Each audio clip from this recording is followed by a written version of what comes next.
ซ้อมหาที่ทิ้งสายขึ้นหานั้นเป็นกาวสังสูที่เลือกเดียกดันบานที่ยังซ้อมสายหาที่หัวหลังขึ้นยางมันเป็นตัวสังสูที่เลือกเขาตั้งไปสู่เสือสายเด็กคือเขาอย่านาก็ภาคสู่สังว่าเมื่อได้เมื่อยานเมื่อได้ขึ้นยานผู้เจอเขาขี่เงาซ้อมมาอยากผ่านใจเฮารู้บ่ฮักได้อยู่ก็บนมาพื้นเขาเนา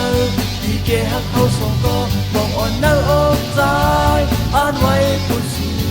เดอ่อนกอมลงย้อนสู่เฮาบางปีอยู่กว่าหินใจรู้บ่ฮักได้อยู่บนโดนอกหักกันก็ยินเมื่อซ้อมกันยาวทำยืมสายเฮาหาความในอกเธอเวลาเมื่อน้องทอมยืดเสียงแห้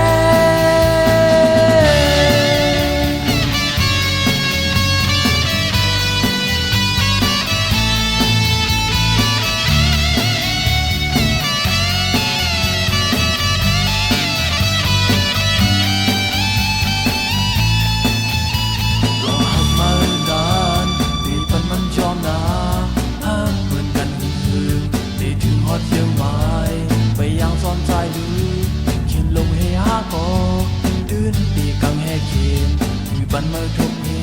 จึงเสือใจเด็กที่เคยอย่านาก็ภาคสู่จึงว่าเมื่อได้เมื่อยานเมื่อได้ขึ้นยานผู้เจอเก่าขี่เงาซ้อมมืออย่าผ่านใจเฮารู้บ่ฮักได้อยู่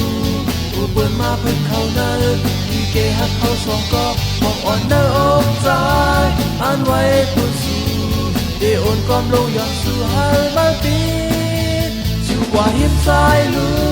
บ่ฮักได้อยู่บนโดนอกหักกันก็